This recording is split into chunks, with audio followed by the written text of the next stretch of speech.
संभल हिंसा में बड़ा खुलासा हुआ है। एफआईआर की कॉपी से बड़ा खुलासा हुआ है। एसपी सांसद ने जुमे के दिन भड़काया था। एफआईआर की कॉपी में यह खुलासा हुआ है। एसपी विधायक का बेटा भी भड़काने में शामिल था। दंगाई ने पुलिस के हथियार लूटे थे और दंगाई बोले पुलिस के हथियार छीन लो। ये सब वहां पर हुआ है। एफआईआर में ये सारी बातें दर्ज हैं। दंगाई बोले सबको आग लगाकर मार दो। दंगाइयों ने यह भी कहा मस्जिद में सर्वे नहीं होने देंगे। 29 टीयर स्मॉग सेल लूटे गए पुलिस से। 12 बोर के 15 कारतूस लूटे गए। नखासा चौराहे के सीसीटीवी कैमरों को तोड़ दिया गया। ये सारी बातें एफआईआर से सामने आई हैं। एसआई की पिस्टल छीनने की कोशिश की गई। एसआई की 10 कारतूस से भरी मैगजीन्स लूटी गई। सोहेल इकबाल ने लोगों को उकसाया। तो इस वक्त की बड़ी खबर आपको बता दें, संभल मामले में एफआईआर से कई बड़े खुलासे हुए हैं। एसपी एमएलए का बेटा भी भड़काने में शामिल है। एफआईआर में यह बात लिखी गई है। सोहेल इकबाल ने लोगों को उकसाया। इस मामले में पहले ही नामजद एफआईआर वहां के सांसद जियाउर रहमान बर्क पर है और कई बड़ी बातें एफआईआर से निकलकर सामने आई हैं। एफआईआर की कॉपी से बड़े खुलासे हुए हैं। एसपी सांसद ने जुमे के दिन भड़काया था। एसपी विधायक का बेटा भी भड़काने में शामिल था। दंगाई ने पुलिस के हथियार तक लूटे थे और बहुत सी बातें जो हैं वो एफआईआर से निकलकर सामने आई हैं, जहां दंगाई ये कहते हुए भी पाए गए कि सबको आग लगाकर मार दो, मस्जिद में सर्वे नहीं होने देंगे। 29 टीयर स्मॉग सेल्स पुलिस से लूटे दंगाइयों ने। 12 बोल के 15 कारतूस लूटे गए। नखासा चौराहे के सीसीटीवी कैमरों को तोड़ दिया गया ताकि तस्वीरें सामने ना आ पाएं। एसआई की पिस्टल छीनने की कोशिश की गई। एसआई के 10 कारतूस से भरी मैगजीन को लूट लिया दंगाइयों ने। सोहेल इकबाल ने लोगों को उकसाया। यह बड़ा खुलासा संभल मामले में एफआईआर की कॉपी से हुआ है।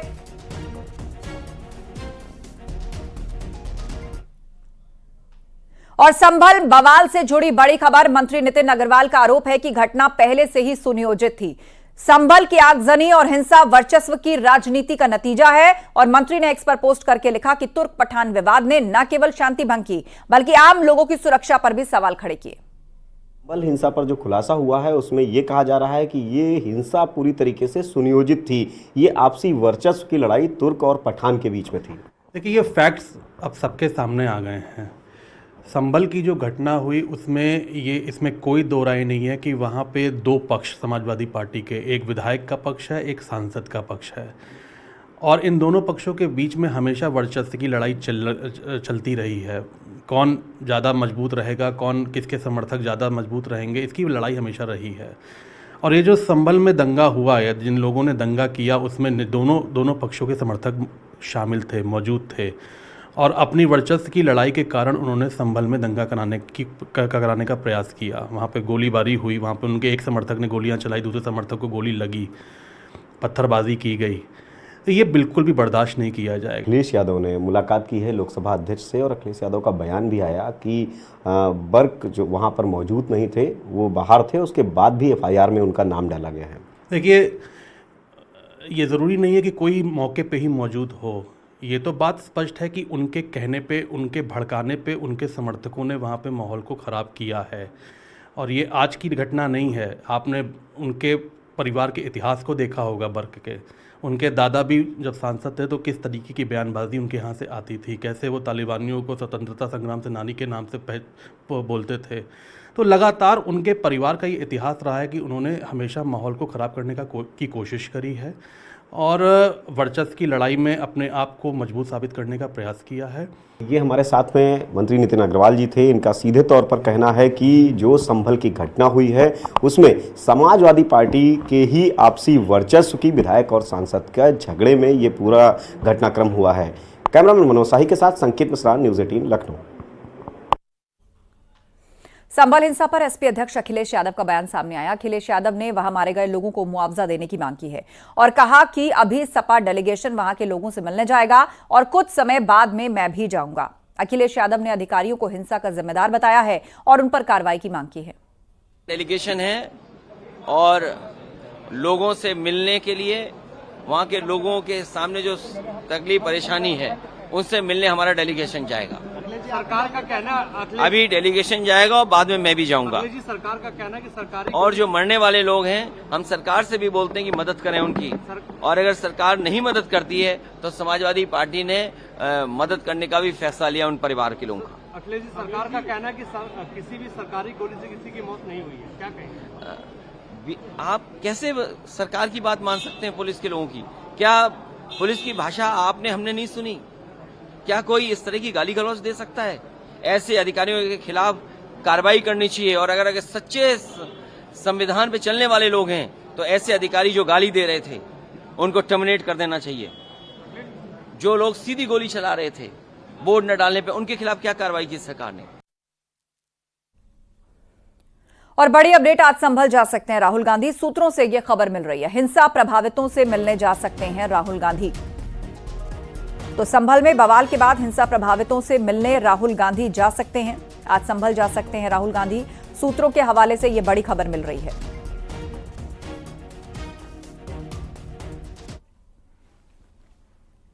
कांग्रेस नेता इमरान मसूद ने संभल की घटना को लेकर पुलिस और प्रशासन पर आरोप लगाए। इमरान मसूद ने कहा कि राहुल गांधी संभल जाएंगे। इमरान मसूद जी, क्या निर्णय लिया है कांग्रेस पार्टी ने जो पूरा मामला? राहुल जी के नेतृत्व में हम लोग जाएंगे। ये जो लगातार लॉ एंड ऑर्डर की सिचुएशन यूपी में, आप यूपी से बिलोंग करते हैं, उस पर क्या कहना चाहेंगे? देखिए, उत्तर प्रदेश के अंदर सीधे सीधे पुलिस के द्वारा ये काम हो रहा है। बहराइच में भी यही काम हुआ, यहाँ भी यही है। सरकार का ये कहना है कि जब भी कुछ घटना होती है आप पॉलिटिकल अरे सरकार के, आप एक बात तो बताइए, सीधे सीधे आप गोली मार रहे हो, आप कह रहे हो कि कुछ नहीं हो रहा, सीधे गोली, 5 लोग मर गए।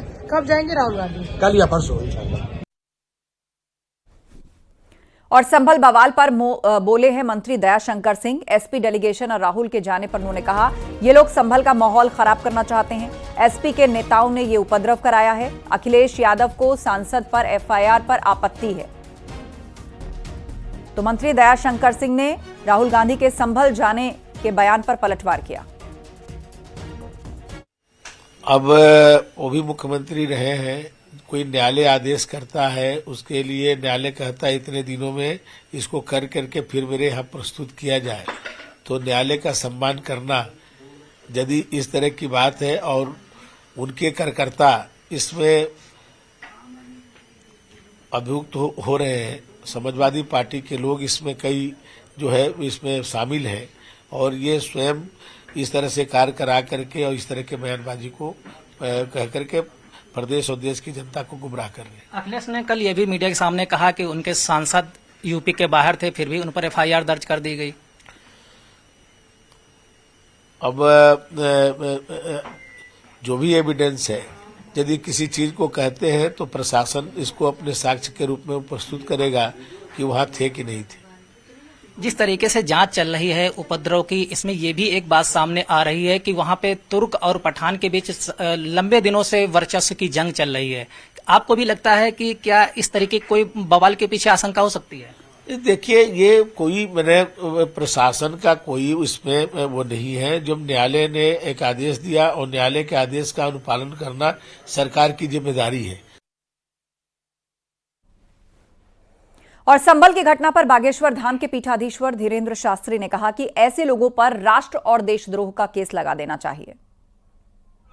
रोक लगा सकता है, कानून के अलावा कोई उपाय नहीं है। कानून को ठीक तबीयत से उनकी पूजा करनी चाहिए, राष्ट्र और देशद्रोह का केस लगा देना चाहिए।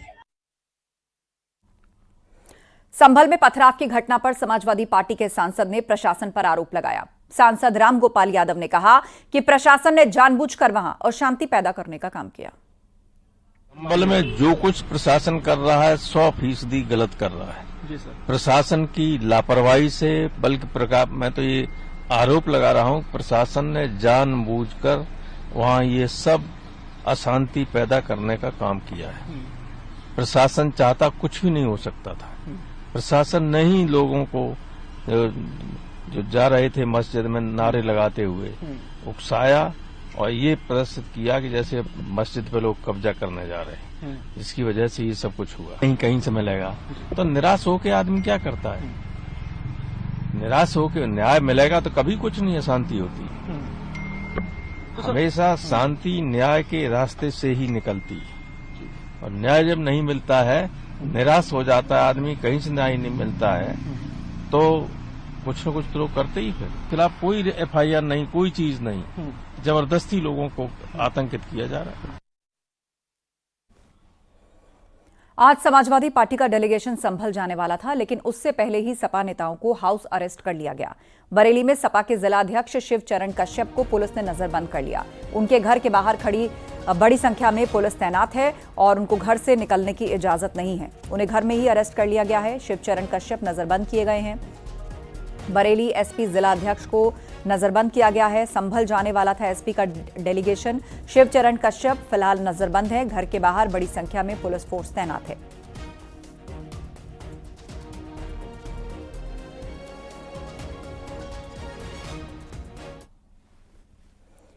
और संभल बवाल में नकाबपोशों ने तांडव मचाया था। पथराव करने वाले नकाबपोश बदमाश अब पुलिस के टारगेट पर हैं।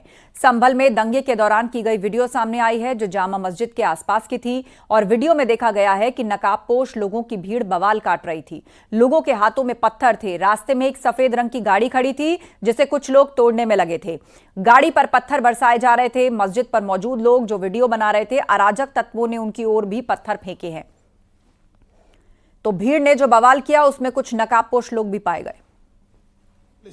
अब आरोपियों और उपद्रवियों की तलाश में, तो वहीं ताबड़तोड़ छापेमारी भी जारी है। अभी तक 25 लोगों की गिरफ्तारी हो चुकी है, 7 FIR दर्ज हो चुकी हैं और ऐसे में 2500 अज्ञातों के खिलाफ भी मुकदमा दर्ज है। और पुलिस के पास 9 ऐसे वीडियोस मिले हैं, जिन वीडियोस के आधार पर अब पुलिस उनके फोटोग्राफ्स निकाला के उनको चिन्हित करने का प्रयास कर रही है। 8 टीमें अलग अलग लगाई गई हैं, जिसमें क्राइम ब्रांच, सर्विलांस, स्वाट टीम और एक रिजर्व टीम लगाई गई है। इस वक्त न्यूज 18 टीम आप देखिए इसी थाने पर मौजूद है। ये थाना कोतवाली संभल है। यहाँ ही इसी थाना क्षेत्र के अंतर्गत उपद्रव हुआ था, जिसके बाद अब पुलिस की टीम्स 3 अलग अलग पार्ट्स में लगाई गई। रिजर्व टीम अलग लगा के रखी गई। आप देख सकते हैं RRF की टीम को भी रिजर्व रखा गया है और एक तो वो टीम है जो अब ताबड़तोड़ छापेमारी कर रही है, लोगों की अरेस्टिंग्स कर रही है। 25 से ज्यादा लोगों को अभी तक गिरफ्तार किया जा चुका है। पुलिस के लिए 800 लोग वो हैं जिनको आइडेंटिफाई फोटोग्राफ्स के माध्यम से किया, जिनके फोटोग्राफ्स निकाले गए हैं, उनको अब सर्विलांस की मदद से उनको फाइंड आउट करने का प्रयास किया जा रहा है। चीजें नॉर्मल हो उसके लिए जहां एक और प्रशासनिक अधिकारी, पुलिस के अधिकारी गश्त कर रहे हैं, तो वहीं अब उपद्रवियों की तलाश में भी छापेमारी चल रही है। ऐसा माना जा रहा है कि अगले 48 घंटे में कई ऐसे उपद्रवी हैं जो सलाखों के पीछे होंगे। विजिलेंस रवि गुप्ता के साथ अमित गंजू, न्यूज 18 संभल। रविवार को संभल में हुई हिंसा के बाद से प्रशासन और पुलिस लगातार एक्शन में है। न्यूज 18 ने एसपी से बात की। उन्होंने बताया कि हालात फिलहाल कंट्रोल में हैं। संभल में हुए उपद्रव के मामले में अब धीरे धीरे चीजें सामान्य हो चल रही हैं, जैसा कि अधिकारियों का दावा है। इन सबके बीच एसपी हमारे साथ खुद मौजूद हैं। सर, अभी की क्या स्थिति और क्या क्या चीजें हाईलाइट सामने आई है सर? सुबह से हम लोग कल से जब से नॉर्मलसी आई है दोपहर के बाद में, आज प्रातःकाल से हम लोगों ने प्रयास किया है कि नॉर्मलसी को कंटिन्यू रखा जाए किसी न किसी तरीके से।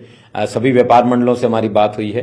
कल जो है शॉप्स हैं वो खुलेंगी, स्कूल्स हैं वो कल खुलेंगी और जो normal day to day tempo of life है वो कंटिन्यू रहेगा।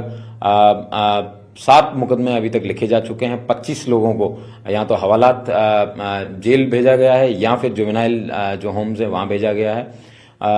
एक सदर जामा मस्जिद के जो सदर साहब हैं उनके द्वारा कुछ भ्रामक बयान भी दिए गए थे, जिसकी वजह से लॉ एंड ऑर्डर बिगड़ने की स्थिति भी उत्पन्न हो सकती थी। उसको समय रहते टैकल किया गया है। उनकी भी जितनी भी भ्रामक बातें हैं उनका जवाब दिया गया है। बेसलेस एक्यूजेशंस हैं उनके द्वारा लगाए गए, जिससे कि लॉ एंड ऑर्डर बिगड़ने की व्यवस्था थी, लेकिन समय रहते उसको भी उस पर काबू पाया गया है। जो सबसे महत्वपूर्ण यह है कि जो नॉर्मलसी है डे टू डे आदमी के लिए जो महत्वपूर्ण है, यहाँ बगली में मार्केट है और सभी मार्केट कल खुलेंगे और इंटरनेट जो है कल शाम तक बंद रहेगा, लेकिन उसके बाद में हम प्रयास करेंगे कि इंटरनेट भी है वो चालू हो जाए। सर, एक चीज इंपॉर्टेंट बार बार हो रही है, जो लोग हॉक्स क्रिएट कर रहे हैं, सीन क्रिएट कर रहे हैं, क्या उन लोगों को भी चिन्हित कर रहे हैं आपके नहीं, जो अननेसेसरी न्यूसेंस और रिमोर्स फैला रहे हैं? इनके द्वारा जो अभी जिन्होंने न्यूसेंस फैलाने की जो कृत्य किया है, इनके मोबाइल को कस्टडी में लिया गया है और इनका जो पूरा फॉरेंसिक उसको स्टडी करने के बाद में इनको लौटाया जाएगा। इस तरीके के जितने भी लोग हैं जो भी न्यूसेंस क्रिएटर हैं या फिर अलग अलग प्रकार से माहौल बनाने का प्रयास कर रहे हैं, वो कहीं न कहीं कंस्पिरेसी का पार्ट हो सकते हैं। इसलिए हम उन सब के मोबाइल फोन्स या फिर उनको बिठा के पूछताछ कर रहे हैं और उसके बाद में जो है विधिक कार्रवाई सुनिश्चित कर रहे हैं। सर, एक आखिरी चीज, पोस्टमार्टम हो चुका है, रिपोर्ट सामने आ चुकी है, क्या चीजें आप डिस्क्लोज कर सकते हैं मीडिया से? पोस्टमार्टम जो 2 लोग जिनका बैजोई में हुआ था उनका भी आ चुका है। एक व्यक्ति की डेथ मुरादाबाद में दौराने इलाज हुई थी, उसका भी पीएम आ चुका है। तीनों पोस्टमार्टम के अंदर जो गन शॉट वुंड से उनकी डेथ होना बताया है, लेकिन कहीं भी उसमें पुलिस की गोली से या फिर कोई 9mm बुलेट की और इस तरीके की कोई ऐसी बात है वो अभी तक संज्ञान में नहीं आई है। और यह भी सच है कि जिस समय ये कार्रवाई चल रही थी ना उस समय डीएम महोदय से बंदूक चलाने का या गोली चलाने का इस तरीके का कोई आदेश लिया गया था। नॉन लीथल वेपन यूज करने का आदेश लिया गया था और वो नॉन लीथल वेपन ही यूज किए गए हैं। इस सारी घटनाओं का मैजिस्ट्रियल इंक्वायरी का आदेश भी डीएम महोदय द्वारा 7 दिन में समाप्त करने के लिए उनको दिया गया है। मैं उम्मीद करता हूं कि 7 दिन के अंदर जो सच है वो सामने सबके सामने आए। उपचुनाव परिणाम को लेकर अखिलेश यादव का बयान सामने आया है। अखिलेश यादव ने कहा है कि हम संविधान दिवस कैसे मनाएं, वो भी उस समय जब हमारे वोटर्स को वोट डालने से रोका गया हो, लोगों को घरों से ना निकलने दिया गया हो, सरकारी मशीनरी का दुरुपयोग किया गया हो। उत्सव तब नहीं मना सकते जब उत्तर प्रदेश में वोट लूटा गया हो।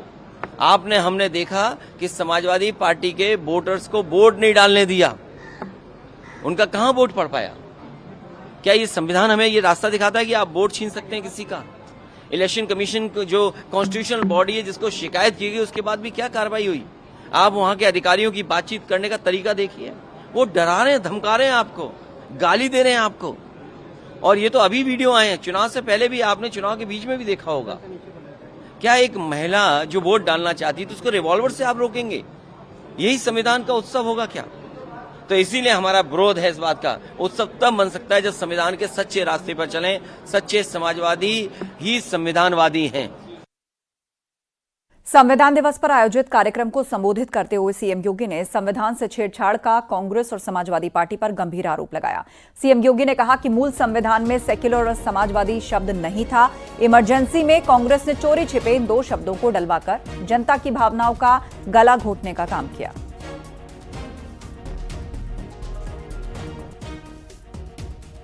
जिस संविधान को अंगीकार किया था, याद करना, उस संविधान में 2 शब्द नहीं थे। सेकुलर शब्द भी नहीं था और समाजवादी शब्द भी नहीं था, सोशलिस्ट शब्द भी नहीं था। कांग्रेस ने चोरी छिपे, जब ये देश के नागरिक अधिकार निरस्त किए गए थे, इमरजेंसी थी,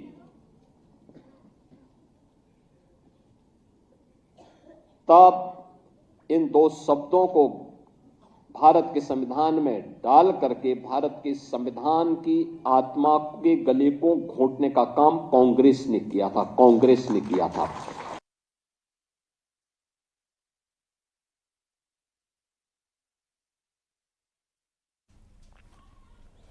डिप्टी सीएम ब्रजेश पाठक ने संविधान दिवस के मौके पर कार्यक्रम को संबोधित करते हुए समाजवादी पार्टी पर बड़ा हमला बोला है। डिप्टी सीएम ने सपा सरकार पर 1 डिस्ट्रिक्ट 1 माफिया तैयार करने का आरोप लगाया है।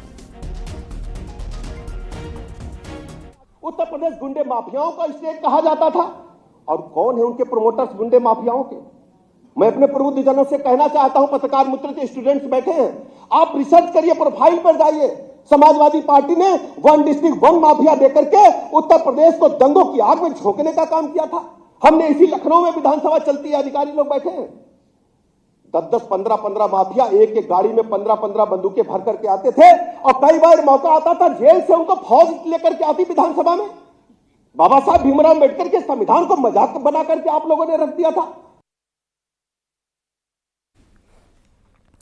डिप्टी सीएम केशव प्रसाद मौर्य ने उपचुनाव के परिणाम को लेकर समाजवादी पार्टी पर करारा हमला बोला है। उन्होंने कहा है कि अखिलेश के हाथ से मुस्लिम और यादव वोटर भी निकलता जा रहा है। इस बात से अखिलेश यादव बौखला गए हैं। कुंदरकी और उत्तर प्रदेश के जो परिणाम आए उससे तो श्री अखिलेश यादव जी को मिर्ची लगी है। भारतीय जनता पार्टी की बल्ले बल्ले है। सबने कहा श्री अखिलेश यादव जी को बहुत तेज मिर्ची लगी है कि उनसे मुस्लिम भी खिसक रहा है, यादव भी खिसक रहा है। योगी सरकार अब अपराध से जुटाई गई संपत्ति कुर्क कर पीड़ितों को बांटेगी और उसके लिए डीजीपी प्रशांत कुमार की तरफ से एसओपी जारी की गई है। भारतीय नागरिक सुरक्षा संहिता की धारा 107, 1076 के तहत एक्शन की एसओपी जारी की गई है और इस धारा के तहत कुर्क की गई संपत्ति के संबंध में आरोपी 14 दिन में कोई जवाब नहीं देता है तो कोर्ट एक पक्षीय आदेश दे सकता है। ऐसी संपत्ति को नीलाम या अपराध से प्रभावित लोगों को 2 महीने में बांटने का आदेश डीएम जारी कर सकते हैं।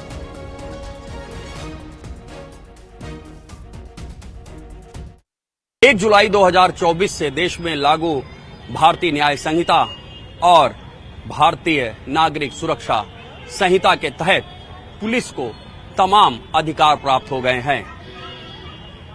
भारतीय नागरिक सुरक्षा संहिता BNSS की धारा 107 और 107(6) पुलिस को अधिकार देती है कि अपराध से अर्जित की गई किसी अपराधी की संपत्ति को वो कुर्क कर सके।